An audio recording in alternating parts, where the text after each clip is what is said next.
Hello，大家好，我上期给大家讲了一下 VLOOKUP 函数的精确查找，我这期给大家讲一下 VLOOKUP 函数的模糊查找。我们首先看一下这个例子，这个例子有销售额和提成，然后我们要根据它的销售额来找出它的提成比。这里有一个参考的小表，然后是小于20，然后它的提成是5%，在20和25之间，它的提成是7%，如果大于等于25，它的提成是10%。那我们现在需要做一个辅助列，这里写个0，写成-100、-1000都无所谓，但是我们这里写成0，因为它的销售额不可能小于0。然后我们在这里写个20，我们在这里写个25。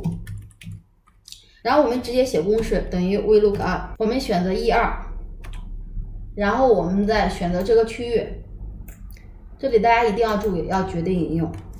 因为我们一会儿要把公式往下拉，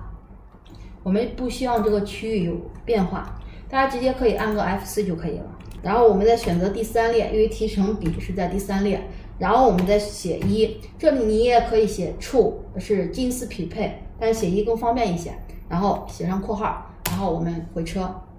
然后我们再双击它，然后我们看一下这是0，然后我们直接 Alt 加 H 加 P，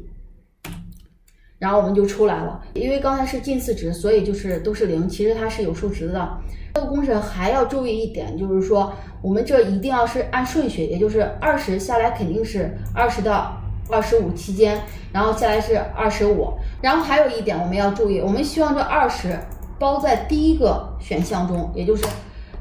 小于等于20，然后